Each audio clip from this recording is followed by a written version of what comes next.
আসসালামু আলাইকুম। এবার ঠিক একই প্রশ্নের WH ফ্রেম WH কোয়েশ্চেন্স এটি নিয়ে আলোচনা করব। একটি বাক্যে এমন কিছু আমরা ক্লু পাবো যেখানে একাধিকভাবে WH প্রশ্ন করা যায়। তো সেই একাধিকের কোনো একটি করতে পারলেই উপযুক্তভাবে সেটি কিন্তু ঠিক মনে করা হয়। আমরা অনেক সময় যে জাস্ট সাবজেক্টকে, প্রোনাউনকে, আইকে, হিকে হো দিয়ে করে ফেলে, এটি আমরা এড়িয়ে যাব। তো বলে রাখি যে ফার্স্ট পারসনকে সেকেন্ড পারসনে রূপান্তর করতে হয় যদি আমরা অন্য কিছুকে প্রশ্ন করি, আর প্রোনাউনকে আমরা এড়িয়ে যাব এখানে পারত পক্ষে। Okay, he often visits his mother. তো অফেন মানে হলো প্রায়, অ্যাডভার্ব অফ ফ্রিকোয়েন্সি, এগুলোকে বলা হয় অ্যাডভার্ব অফ ফ্রিকোয়েন্সি। অফেন হয়, ফ্রিকোয়েন্টলি হয়, এভরি যুক্ত সময়, এভরি ডে, এভরি মর্নিং, এটি হয় কিন্তু। তারপরে হিজ মাদার, তার মাকে। তো যদি আমরা এই অ্যাডভার্ব অফ ফ্রিকোয়েন্সি করি তাহলে হয় হলো হাউ অফেন। তো দুটো নিয়ম মনে রাখতে হবে। এর আগে তো বললাম যে ফার্স্ট পারসনকে আমরা সেকেন্ড পারসন করব। আর আরেকটা জিনিস মনে রাখবো যে আসলে যদি সাবজেক্টের পরিবর্তে কোনো প্রশ্ন হয় এবং সাবজেক্ট যদি কোনো ভালো কোনো নাউন হয়, বিখ্যাত কোনো ব্যক্তি হয় বা বিষয় হয়, তাহলে আমরা তার পরিবর্তে প্রশ্ন করতে পারি। বাকি সবই ঠিক। অর্থাৎ সাবজেক্টের পরিবর্তে প্রশ্ন করলে সেই সাবজেক্টে বাদ দিয়ে বাকি সব ঠিক। আর যদি সাবজেক্ট ছাড়া অন্য কিছুকে প্রশ্ন করি তাহলে 100% মনে রাখতে হবে যে সেই টেন্সের, সেই বাক্যের টেন্স অনুযায়ী সাহায্যকারী ভাব সাবজেক্টের আগে আসবেই। এটি হলো বাধ্যতামূলক। সাহায্যকারী ভাব সাবজেক্টের আগে আসবেই যখন প্রশ্নের সাবজেক্ট থাকে। ওকে, এটি কিন্তু আমাদের মনে রাখতেই হবে। আর যার পরিবর্তে WH বসাবো সেই ওয়ার্ড বা ওয়ার্ডস বা ফ্রেজকে কিন্তু আমাদের অবশ্যই বাদ দিতে হবে। আর শেষে প্রশ্নবোধক চিহ্ন বসানো বাধ্যতামূলক। এটাকে আমরা বাধ্যতামূলকই বলবো, যে প্রশ্ন, নোট অফ ইন্টারোগেশন, এটা কিন্তু বসানো বাধ্যতামূলক, নচেত এত কিছু করার পরও বাক্য কিন্তু ভুল। ওকে, তাহলে আমরা যদি অফেনকে করি তাহলে কি হবে? হাউ অফেন, এটি adverb of frequency. How often present indefinite tense, এসিএস আছে does he visit his mother. Okay, প্রশ্নবোধক চিহ্ন, কারণ আমরা প্রশ্ন করলাম অ্যাডভার্ব অফ ফ্রিকোয়েন্সি অফেন। তো এটি হয়তো অনেকের জন্য প্যাঁচ হতে পারে। তাহলে কি করব? মাদারকে করব। ওকে, মাদার হলো অবজেক্ট, ব্যক্তিবাচক অবজেক্ট। তাহলে অবজেক্টের পরিবর্তে হলো ব্যক্তিবাচক whom. Whom does he often visit. Okay, প্রশ্নবোধক চিহ্ন দেবো। এই যে ভিজিটস, এসটা কারণে ডাজটা সাবজেক্টের আগে গেল, কারণ এখানে আমরা সাবজেক্টকে প্রশ্ন করি নি এবং করব না। ওকে, এই যে প্রশ্নবোধক চিহ্ন কিন্তু আমাদের দিতে হলো। I would like to drink coffee. কি খাবো? কফি। এটি ভার্বের অবজেক্ট। ইমপার্সোনাল কিছু হলে আমরা ওয়ার্ড দ্বারা করতে পারি। ওয়াট, এই যে অক্সিলারি, এখানে কিন্তু মডাল উড। ফার্স্ট পারসনকে সেকেন্ড পারসন করব। You like to drink. Okay, প্রশ্নবোধক চিহ্ন দিলাম। What would you like to drink. এটাকে আরেকভাবে করা যাবে যে যদি আমরা কি করতে চাই, চা কফি যে খেতে চাই, এটার পুরোটার পরিবর্তে প্রশ্ন করতে চাইলে এখানে ডু ভার্ব নিয়ে আসতে হবে। যে what would you like to do, what would you like to do, যে কী করতে চাও। ঠিক আছে, এই কফি পান করতে চাই। এরপরে the Padma is a mighty river. কেউ কেউ হয়তো পদ্মার পরিবর্তে what is a mighty river ব্যবহার করলে আসলে ভুল ধরার মতো কোনো স্কোপ নাই। তারপরে কেউ কেউ আবার এখানে করেছে হলো হাউ ইজ পদ্মা, মানে কোনো অ্যাডজেক্টিভ থাকলে হাউ দ্বারা করতে পারি। হাউ ইজ পদ্মা মানে পদ্মা কেমন, এটা একটি উন্মত্ত প্রমত্ত একটি শক্তিশালী নদী, ব্যবহার করতে পারি। তো এখানে আসলে সবচেয়ে উপযুক্ত যেটা হবে, সবচেয়ে উপযুক্ত যে আমরা এই মাইটিকে করব। রিভারের আগে থাকা অ্যাডজেক্টিভকে যদি আমরা করি তাহলে হোয়াট কাইন্ড অফ ব্যবহার করতে পারি।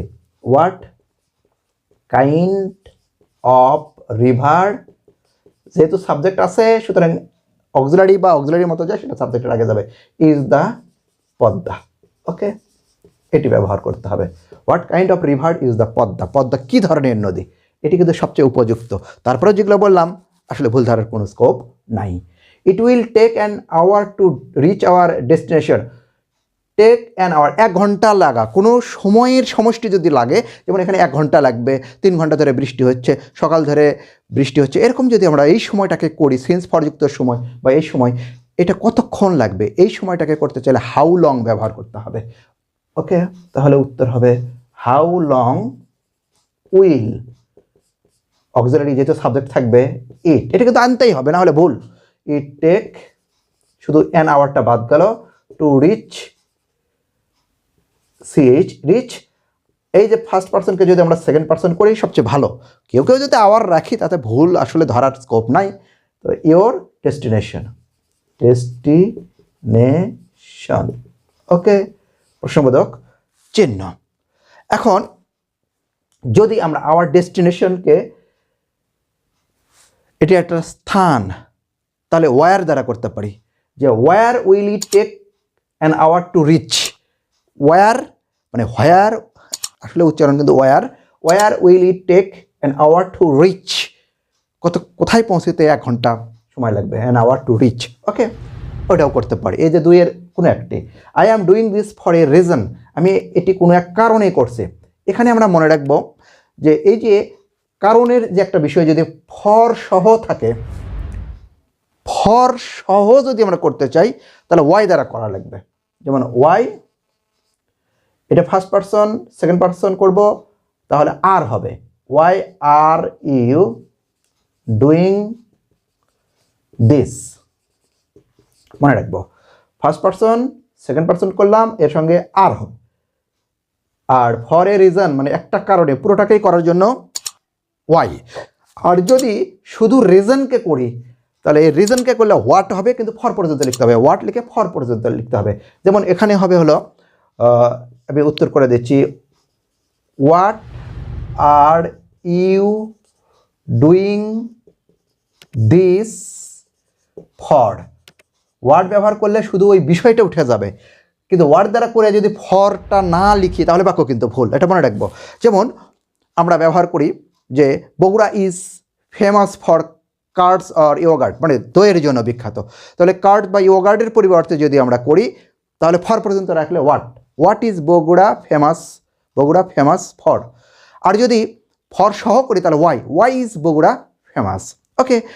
এটা কিন্তু Dhaka is famous for mosques, মসজিদের জন্য, তাহলে শুধু যদি মসজিদটাকে বাদ দিই তাহলে what is Dhaka famous for, লিখতেই হবে কিন্তু ফর। আর যদি ওয়াই দ্বারা করি তাহলে ওয়াই ইজ ঢাকা ফেমাস, তখন ফর লেখার কোনো দরকার নাই। এই যে উদাহরণগুলো এখন যেটা মুখে বললাম এটাও কিন্তু পরীক্ষাতে 80 ডিগ্রি পাস বলে, অনার্স এই যে কম্পালসারিতে বলে আসবেই কিন্তু 80, ওকে। যেমন এটি এসেছে, by the side of a lake, হ্রদের পাশে পার্কটি অবস্থিত। এটা কিন্তু বিভিন্ন পরীক্ষায় এসেছে এর আগে সালগুলোতে। তাহলে আমরা এটি যেহেতু স্থান বোঝাচ্ছে আর সাবজেক্ট থাকলো, তাহলে আমাদের স্থানকে করলে ওয়ার, প্রেজেন্ট ইনডেফিনিট টেন্স, অক্সিলারিটা সাবজেক্টের আগে যাবে, এসিএস does, where does the park stand, okay. শেষে প্রশ্নবোধক চিহ্ন কিন্তু দিলাম। একবারে এটা পুরোটাকে করতে গিয়ে আমাদের অনেক ছোট হয়ে গেল, where does the park stand. এরপরে আসি, I send him an SMS last night. দুইভাবে কমপক্ষে করতে পারবো, অ্যান SMSকে ওয়ার্ড দ্বারা, লাস্ট নাইটকে ওয়েন দ্বারা, ঠিক আছে।